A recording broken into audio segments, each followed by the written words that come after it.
그 사우디는 우리는 친중도 아니고 반미도 아니고 반중도 아니고 친미도 아니다 이거예요. 다 뭐 메이드 인 코리아, 메이드 인 차이나, 메이드 인 USA 이런 걸 다 수입해서 썼는데 그래. 그거 필요해? 그럼 사와? 이런 식으로. 그쵸. 근데 그거를 여기서 만들겠다. 그렇게 돼야지 석유 우정 경제에서 벗어날 수 있잖아요. 한국이 쟤네들 자원도 없고 그리고 전쟁 때문에 엄청나게 가난해서 바닥에 살던 애들인데 저렇게 잘 사는 거 보면 대단한 거죠.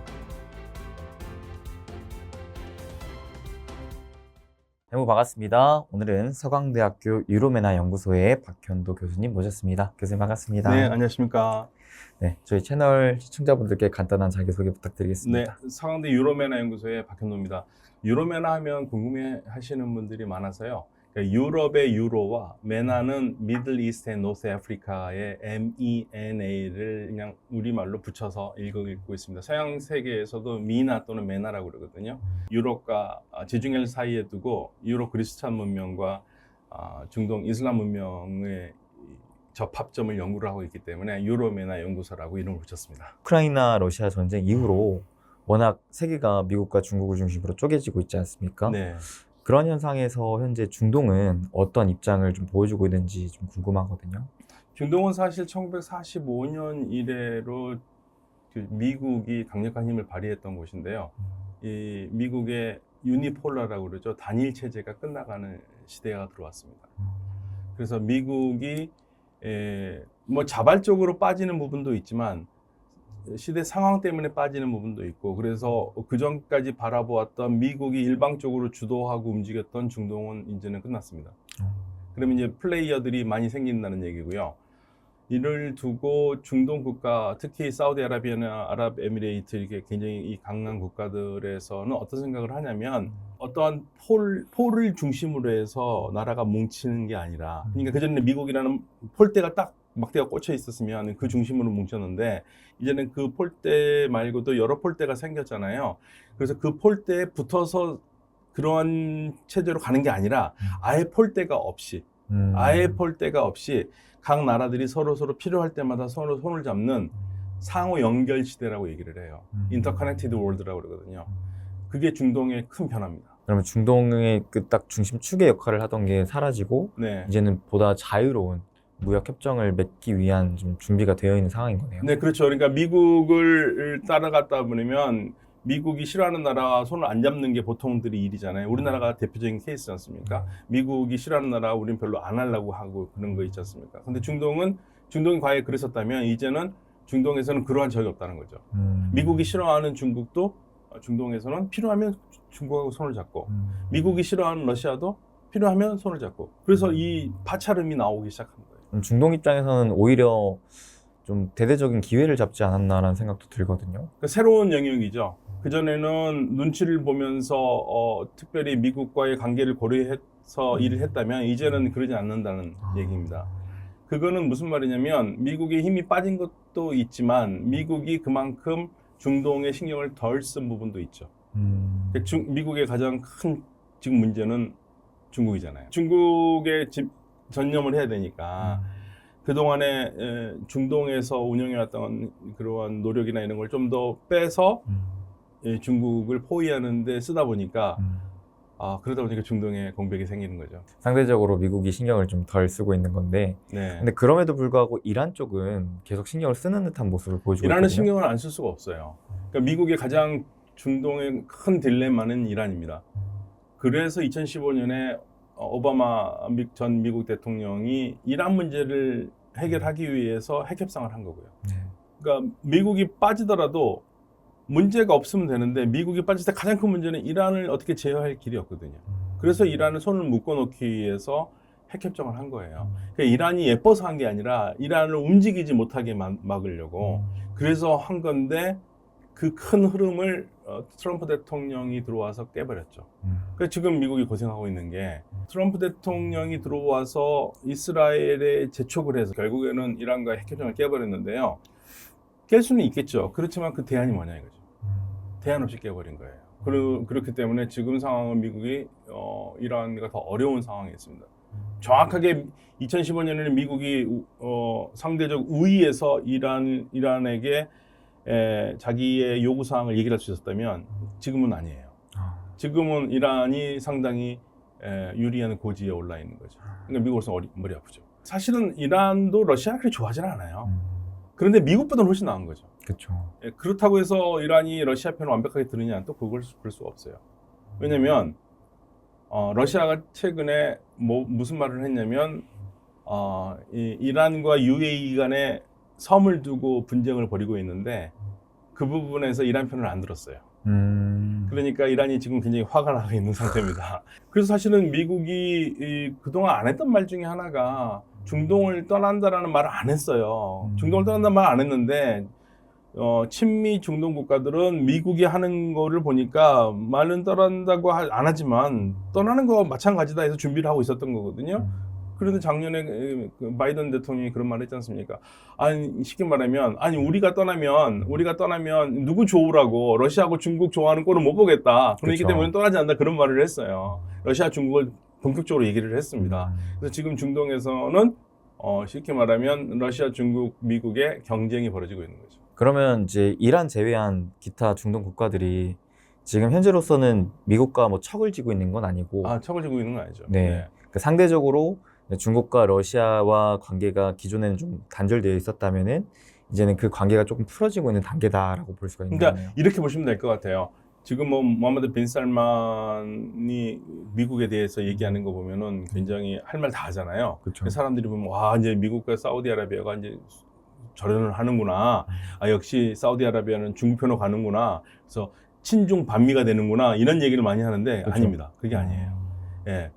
그 사우디는 우리는 친중도 아니고 반미도 아니고 반중도 아니고 친미도 아니다 이거예요. 그러니까 인터커넥티드 월드라는 말이 그대로 모든 걸 설명해줘요. 우리는 필요할 때마다 손을 잡는다.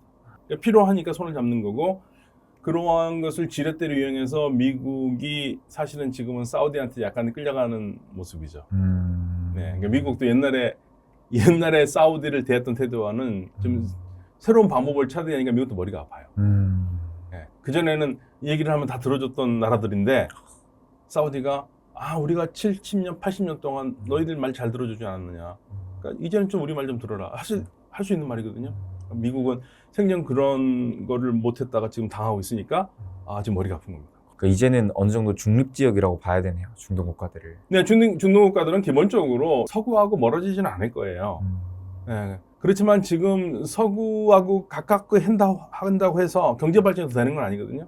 지금 경제의 축은 중국하고 하는 게 더 좋잖아요. 그렇죠. 그러니까 중국하고 많은 걸 하고 싶어해요. 우리가 이전 정부에서까지 많이 썼던 말이 경중안미였잖아요. 예, 그 비슷한 우리는 아주 대놓고 경중안미라는 말을 많이 썼었는데 그거 그렇게 대놓고는 하지 않지만 경제적인 측면은 중국과 많이 하는 경향들이 많이 있어요. 왜냐면 미국 회사들이 막 투자를 많이 해야 되는데 그건 아니니까. 돈을 투자하고 하는 건 중국이 더 많으니까 당연히 돈 많은 왕서방이 더 좋죠. 돈 많은 왕서방이 돈은 있지만 투자 안 하는 양서방보다는 낫잖아요. 미국 서방보다는. 그러니까 중국을 이렇게 배척할 수는 없습니다. 예, 그런데 확실히 달라진 거는 사우디아라비아를 예를 들면은 중국어를 배우는 속도가 굉장히 빨라졌어요. 예, 그게 큰 변화들이에요. 그리고 사우디아라비아 리야드 수도에 가보면은 중국차들이 이렇게 많습니다. 저도 태어나서 가장 많은 중국차를 리야드에서 타봤습니다. 근데 이런 상황 속에서 그래도 미국은 계속 이란만큼은 어떻게든 좀 견제를 하려고 하는 모습인데 핵. 그렇죠. 핵 때문에 그렇습니다. 그러니까 이란은 공식적으로 우리는 핵 발전 안 한다고 그래요. 그러니까 핵으로 발전을 한다. 그러니까 전기는 생산을 하지만 네. 그 이상의 용도, 좀 핵폭탄을 만들거나 그건 안 한다고 얘기를 해요. 그러면서 하는 말이 우리가 그거를 하면 다른 나라 다 할 텐데 우리한테 별 이득이 없다 이거예요. 사실 맞는 말이거든요. 이란이 만들면은 옆에 나라 다 만듭니다. 별 의미가 없어요. 그러니까 안 만들고 능력만 보여주는 선이 이란으로서는 최선의 선인데 근데 주변 국가들은 그 생각 안 하거든요. 그러니까 이게 이제 오랫동안 사실은 불신이라는 게 있지 않습니까? 그러니까 만약에 북한이 만약에 우리한테 똑같은 얘기를 했다면 우리는 핵을 안 만들고 전기만 한다고 해서 우리가 믿었겠어요? 북한은 반드시 핵을 만들 것이다라고 그전부터 생각을 많이 한 사람들이 많잖아요. 지금 핵을 갖고 있다는 얘기도 거의 기정사실화 돼 있고 그런 상황이 오는 거를 중동 국가들이 지금 못 참겠다는 겁니다. 이 상황은 어떤 면에서 보면은 우리가 1990년대 영변 그 시설을 폭발을 하려고 미국이 그랬었잖아요. 네. 그때하고 비슷한 상황들이에요. 그때는 미국이 그 위험을 느끼고 폭발을 하려고 그랬고 우리 김영삼 대통령이 막았고 한반도에 전쟁이 날지 모르니까. 그런데 지금 중동은 반대로 이 중동 국가들이 어떻게 해서든지 이란 핵을 막으려고 지금 하고 있습니다. 이스라엘과 같이. 그래서 이 핵 문제가 풀리지 않는 한 중동에서는 평화는 없습니다. 그래서 최근에 그 이스라엘 대통령도 바이든 대통령이 만난 거죠. 이스라엘 총리가 바이든 대통령과 사실은 사이가 안 좋아요. 미국과 이스라엘 사이가 안 좋습니다. 요즘 삐걱삐걱거려요. 뭐 그렇다고 해서 둘이 뭐 서로 갈 길을 가지는 않을 것 같은데 이스라엘도 고민이 이스라엘은 공식적으로 핵이 없는 나라예요. 근데 모든 나라들이 이스라엘은 공식적으로는 없지만 비공식적으로 핵이 있는 나라로 생각하고 있고 비공식적으로 핵이 다 있는 나라들이 지금 이스라엘과 인도, 파키스탄이잖아요. 그렇죠. 자, 인도가 1974년에 핵폭탄을 만들 성공했거든요. 그로부터 24년 후에 98년에 파키스탄이 만들었습니다. 인도 때문에 만든 거예요, 파키스탄이. 그러면 이란이 만든다 그러면 당연히 주변 국가들 만들 수밖에 없어요. 그러면 여기 핵 도미노가 일어날 수밖에 없는 거고. 점점 전 세계적으로 더 지정학적 리스크가 커져가고 있는. 굉장히 커지죠. 그러니까 이란이 완벽하게 국제사회가 감시를 하고 하면서 핵을 아예 못 만들게 한다고 그렇게 국제사회 감시에 들어가고 그게 투명하게 되면 사우디나 이런 나라가 만들려는 걸 국제사회가 막을 수가 있어요. 야, 우리 걱정하지 마. 우리 다 막을 수 있다. 그러는데 그게 아니라면 어렵죠. 그리고 이란이 그러한 국제사회의 아주 상시적인 감시 그리고 주권을 인정하지 않을 정도로의 감시를 받아들일지는 않을 거거든요. 어렵죠. 그러면은 중동 국가들이 아시아 국가들과의 관계는 또 어떤가요? 특히나 우리나라와의 관계도 좀 궁금하거든요. 솔직히 중동 지역의 국가들은 보통 2015년, 16년부터 전부 다 거의 예외 없이 내세운 정책이 하나 있습니다. 어떤가요? Look East.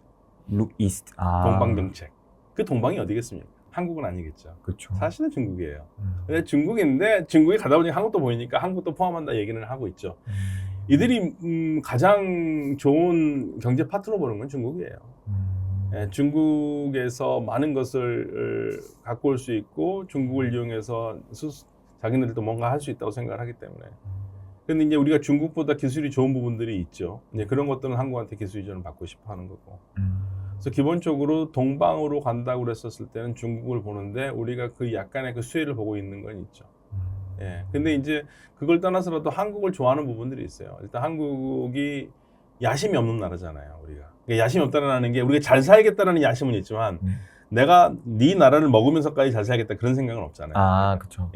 그 침략주의적 야심이라든지 식민 지배자로서의 야심 그런 건 없잖아요. 그러니까 한국의 그거를 굉장히 좋게 보고요. 그다음에 한국이 쟤네들 자원도 없고 그리고 전쟁 때문에 엄청나게 가난해서 바닥에 살던 애들인데 저렇게 잘 사는 거 보면 대단한 거죠. 그래서 이제 그러한 점을 배우고 싶어하는 점들은 있죠. 확실히 경제적으로 우리나라와의 그 관계에 있어서 특히나 우리나라는 워낙 또 좋은 기술력을 많이 갖고 있기 때문에 그런 부분들을 어찌 보면 좀 탐을 내고 있는 거네요. 그러니까 탐을 내죠. 왜냐면 이들 국가들이 바라는 거는 다 한 가지예요. 메이드 인 그 나라. 그러니까 지금은 다 뭐 메이드 인 코리아, 메이드 인 차이나, 메이드 인 USA 이런 걸 다 수입해서 썼는데 그렇죠. 소비의 나라잖아요. 네네. 석유가 있으니까 그 돈으로 벌어서 그거 다 사오는 거잖아요. 네. 그거 필요해? 그럼 사와? 이런 식으로. 그렇죠. 근데 그거를 여기서 만들겠다는 거예요. 자기 나라에서. 그게 꿈이에요. 그렇게 돼야지 석유 우정 경제에서 벗어날 수 있잖아요. 석유 우정 경제를 벗어나려면 지금은 석유가 차지하는 비중이 너무 커요. 우리가 내년 예산을 우리 세울 때는 지금 우리 예산 시즌인데 예산 지금 막 만들고 있는데요. 내년 예산을 할 때 뭐를 하냐면 올해 세입이 얼마냐. 거기에 바탕으로 해야 내년 예산을 세우잖아요. 이 나라들은 세금을 안 걷으니까 다 석유나 가스 판돈으로 하기 때문에 이들의 내년 예산은요. 내년 예상 유가예요. 거기에 맞춰서 해요. 그래서 예상 유가가 뭐 내년 예상 유가가 $70로 생각을 해서 짰는데 $60가 되면 망하는 거고 $80 되면 땡큐고 그런 상황이 되거든요. 근데 그걸 벗어나려면 세입을 할 수 있도록 국민들이 기업을 하고 거기서 세금을 내고 그게 나가야 되는 게 우리처럼 나가야 되는 게 그러니까 그걸로 가려고 하는 거예요. 방금 얘기해 주셨다시피 지금 사실 사우디를 포함한 기타 중동 국가들이 기존에는 그냥 땅 파고 해서 석유 나고 가스 나오면은 그거 팔아서 그냥 그 돈으로 계속 부를 거머쥐면서 살아왔었는데, 이제는 그 석유 시대가 저물어 가다 보니까 이 국가들이 야, 이제는 그 석유 시대의 다음을 준비해야 되겠다 하면서 지금 완전 대대적인 투자 움직임을 보여주고 있지 않습니까? 그래서 뭐 그의 궁극적인 목표 지향점은 교수님께서 말씀하셨다시피 뭐 메이드 인 사우나, 메이드 인 UAE 이런 식으로 되겠지만, 그 과정에 있어서 정말 여러 가지 좀 발을 뻗는 느낌을 받거든요. 바빠요. 그러니까 예를 들면 우리 그 빌딩주가 되고 싶어 하잖아요, 다들. 네. 그 빌딩주에 좀 한 100억짜리 빌딩을 사가지고 그거를 세 놓으면은 한 달에 얼마 나오고, 그러면 평생 먹고 사는데 문제가 없겠죠. 근데 어느 날 갑자기 그 부동산 시장이 폭락해가지고 그러면은, 그리고 공실 생기고 그러면 어떡합니까? 그러면 빌딩 갖고 있다는 게 엄청난 손실이 되잖아요. 그렇죠. 정확하게 그러한 산업들에게 렌티어 스테이트라고 그러거든요. 지대국가라고. 그 땅의 자원을 가지고 먹고 사는 게 빌딩주하고 똑같은 거예요. 그러면 빌딩주가 어디 부동산이 어떻게 될지 모르니까 여기서 나오는 소득으로 뭐 공장을 운영한다든지 뭐를 하면서 내가 분산을 시켜놓고 투자를 하면 좋잖아요. 네. 정확하게 지금 이 사우디아라비아라든지 UAE가 그런 작업을 하고 있는 거예요. 그런데 이제 빌딩주가 하는 거는 개인적이지만 국가적으로 가야 되니까 이게 덩치가 큰 거고, 그래서 고용을 해야 되잖아요. 사우디아라비아 같은 경우는 인구 구조를 보면은 인구 35세 이하가 67%예요. 엄청 젊네요. 예. 그런데 지금 사우디아라비아는 산업이 다양하게 발전하지 않고 있기 때문에 대학 졸업까지도 나라에서 많은 돈을 주고 교육을 시키는데, 이들에게 일자리를 주지 않으면 세계에서 가장 높은 고학력 실업자의 나라가 돼요. 젊은이들한테 일자리를 줘야 되는 거고요. 그렇죠. 예. 그리고 그들이 일자리가 없으면 사회 불만스럽게 될 거고, 정권은 흔들릴 수밖에 없습니다. 그리고 그 무함마드 빈 살만이 85년생이잖아요. 젊어요. 그러니까 네. 같이 생각을 하는 거예요. 그래서 젊은이들한테 일거리를 주려고 하는 거고, 그래야지 왕국이 궁극적으로 탄탄하게 갈 수 있지 않습니까? 그래서 지금 많은 사업을 하는데, 근데 당장 일거리가 나오려면, 예를 들면 공장을 그래 공장 짓자. 그래서 뭐 공장을 몇 개월 안에 지어가지고 고용해가지고 바로 할 수 있는 거 아니잖아요. 굉장히 시간이 많이 걸리잖아요. 그래서 좀 손쉽게 좀 할 수 있는 산업이 관광 이런 거잖아요. 보통 마이스라고 하는 거, 기업 큰 컨벤션 회의 같은 거, 대규모 행사들. 그래서 중동 보시면은 카타르도 월드컵 했죠. 네. 예, 그리고 포뮬러 1, 우리나라에서 잘 안 하는 포뮬러 1 이렇게 자동차 경주도 하고, 모든 패션쇼, 엄청난 엑스포 이런 것들을 다 거기서 하거든요. 궁극적으로는 고용을 늘리기 위해서 그러는 거예요. 소위 말해서 지금 우리가 가장 관심이 많은 나라가 아라비아 반도에서 석유가 많이 나는 나라. 근데 그 중에서 특히 사우디아라비아, 아랍에미레이트, 카타르가 제일 많고, 그 다음에 많지만 조용하고 사는 나라가 이제 쿠웨이트인데, 이런 나라들의 인구 구성비를 보면은 우리가 잘 모르는 부분들이 있습니다. 우리 국민들이. 이들의 외국인 비율이 굉장히 높아요. 그래요? 네, 제가 한번 문제 하나 드릴까요? 아랍에미레이트, 우리가 아랍에미레이트, 두바이가 있는 아랍에미레이트. 그 나라의 총 인구가 1000만이거든요. 네. 외국인까지 포함해서. 자국민은 얼마일까요? 많다고 하시니까 자국민 한 30%? 30%요? 네. 그럼 30%면 땡큐죠. 10%입니다. 10%. 10%밖에 안 돼요. 예. 자국민이 100만이고요. 외국인이 900만이에요. 어마어마하게 많죠. 필리핀, 인도네시아, 인도, 파키스탄, 방글라데시, 스리랑카 이쪽이 다 그래서 거기서 저임금 노동을 하는 거예요. 그렇게 나라를 이끌어 온 겁니다. 그래서 이 중동의 산유국들이 가지고 있는 가장 큰 문제가 자국민 고용 문제가 있습니다. 근데 자국민 고용하는데 쫓아내고, 이제 사우디 대학 졸업생한테 오늘부터 일거리 청소해 그러면 하겠습니까? 우리도 안 하죠. 그래서 양질의 일자리를 만들어야 되는 거고, 그게 이제 어려운 부분들이에요. 그러네요. 네. 그러려면 양질의 일자리를 만들려면 기업이 들어와서 투자를 해야 되고, 공장을 세우고 그 사람들 기술을 가르치고 해야 되는데 그게 쉽지가 않거든요.